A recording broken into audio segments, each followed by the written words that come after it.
ಇನ್ನು ಚಾಮುಂಡೇಶ್ವರಿ ಕ್ಷೇತ್ರ ಅಭಿವೃದ್ಧಿ ಪ್ರಾಧಿಕಾರ ಈ ಪ್ರಾಧಿಕಾರ ರಚನೆ ಮೂಲಕ ಚಾಮುಂಡೇಶ್ವರಿ ಬೆಟ್ಟದಲ್ಲಿ ರಾಜಮನೆತನದ ಅಧಿಕಾರಕ್ಕೆ ಬ್ರೇಕ್ ಹಾಕಲಾಗ್ತಾ ಇದೆಯಾ ಅನ್ನೋ ಅನುಮಾನ ಮೂಡಿದೆ.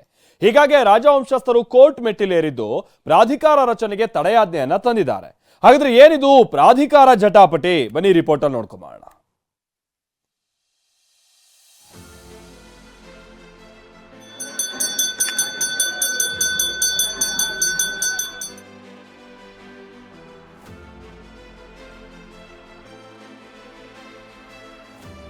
ಸರ್ಕಾರ ರಾಜ ಮನೆತನದ ಮಧ್ಯೆ ಚಾಮುಂಡಿ ಪ್ರಾಧಿಕಾರ ಫೈಟ್. ಚಾಮುಂಡಿ ಬೆಟ್ಟ ಪ್ರಾಧಿಕಾರ ರಚನೆಗೆ ರಾಜಮನೆತನ ಆಕ್ಷೇಪ. ಚಾಮುಂಡಿ ಬೆಟ್ಟ ಮೈಸೂರು ನಗರಕ್ಕೆ ಹೊಂದಿಕೊಂಡಿರುವ ಬೃಹತ್ ಬೆಟ್ಟ. ಬೆಟ್ಟದ ಮೇಲೆ ಆಸೀನಳಾಗಿರುವ ತಾಯಿ ನಾಡ ದೇವತೆ ಚಾಮುಂಡೇಶ್ವರಿಗೆ ಅಸಂಖ್ಯಾತ ಭಕ್ತರಿದ್ದಾರೆ. ಚಾಮುಂಡಿ ಬೆಟ್ಟ ಮತ್ತು ದೇವಸ್ಥಾನ ಈಗಲೂ ಸರ್ಕಾರದ ಅಧೀನದಲ್ಲೇ ನಡೆಯುತ್ತಿದೆ. ದೇವಸ್ಥಾನದಲ್ಲಿ ರಾಜಮನೆತನಕ್ಕೆ ಸಿಗಬೇಕಾದ ಗೌರವವೂ ಸಿಗ್ತಿದೆ. ವಿಷಯ ಅಂದ್ರೆ ಕಳೆದ ಮಾರ್ಚ್ 7ರಂದು ಸದ್ದಿಲ್ಲದೆ ಚಾಮುಂಡೇಶ್ವರಿ ಕ್ಷೇತ್ರ ಅಭಿವೃದ್ಧಿ ಪ್ರಾಧಿಕಾರ ರಚನೆ ಮಾಡಿರೋದು ರಾಜಮನೆತನದ ಅಸಮಾಧಾನಕ್ಕೆ ಕಾರಣವಾಗಿದೆ. ಹಾಗಾದ್ರೆ ಪ್ರಾಧಿಕಾರ ರಚನೆಯಿಂದ ರಾಜಮನೆತನದ ಅಧಿಕಾರ ಕಡಿತವಾಗುತ್ತಾ? ಆದ್ರೆ ಏನೆಲ್ಲ ಆಗಬಹುದು ಅಂತ ನೋಡೋದಾದ್ರೆ, ಚಾಮುಂಡೇಶ್ವರಿ ಕ್ಷೇತ್ರ ಅಭಿವೃದ್ಧಿ ಪ್ರಾಧಿಕಾರ ರಚನೆಯಿಂದ ಸರ್ಕಾರದ ಸುಪರ್ದಿಯಲ್ಲೇ ಎಲ್ಲವೂ ನಡೆಯುತ್ತೆ. ಪ್ರಾಧಿಕಾರದ ಅಧಿಕಾರ, ಅಧ್ಯಕ್ಷರು ಸರ್ಕಾರದ ಅಧೀನದಲ್ಲಿ ಇರ್ತಾರೆ.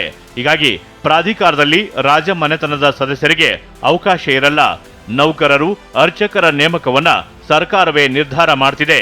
ಜೊತೆಗೆ ಸ್ವತ್ತು ಮಾರಾಟದ ಅಧಿಕಾರ, ಬಾಡಿಗೆ, ಬೆಟ್ಟದ ಆಸ್ತಿ ಮಾರಾಟ ಮಾಡುವ ಸಂಪೂರ್ಣ ಅಧಿಕಾರ ಸರ್ಕಾರದ್ದಾಗಿರುತ್ತೆ.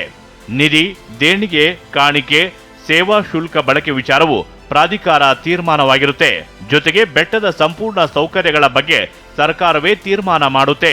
ಹೀಗಾದ್ರೆ ಚಾಮುಂಡಿ ಬೆಟ್ಟದಲ್ಲಿ ರಾಜಮನೆತನದ ಮಧ್ಯಸ್ಥಿಕೆ ತೆರವಾಗಲಿದ್ದು, ರಾಜಮನೆತನದ ಹೆಸರಲ್ಲಿ ಸಂಕಲ್ಪದ ಪೂಜೆಗೂ ಬ್ರೇಕ್ ಬೀಳುವ ಸಾಧ್ಯತೆಯನ್ನ ತಳ್ಳಿ ಹಾಕುವಂತಿಲ್ಲ. ಆದ್ರೆ ಈಗಲೂ ಚಾಮುಂಡಿ ಬೆಟ್ಟ ಸರ್ಕಾರದ ಸುಪರ್ದಿಯಲ್ಲಿದ್ರೂ ರಾಜಮನೆತನಕ್ಕೆ ಧಕ್ಕೆ ಆಗುವಂತ ಯಾವುದೇ ಕ್ರಮ ತೆಗೆದುಕೊಂಡಿಲ್ಲ. ಆದ್ರೂ ಬೆಟ್ಟದಲ್ಲೀಗ ಆಡಳಿತ ಹೇಗಿದೆಯೋ ಹಾಗೇ ಇರಲಿ, ಪ್ರಾಧಿಕಾರ ಬೇಡ ಅನ್ನೋದು ಪ್ರಮೋದ ದೇವಿಯವರ ವಾದ.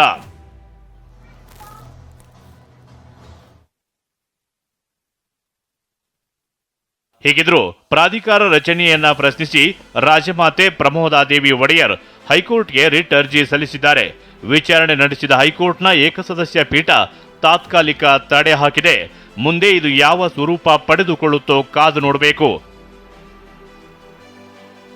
ಶಿವಪ್ರಸಾದ್, ಟಿವಿ9 ಬೆಂಗಳೂರು.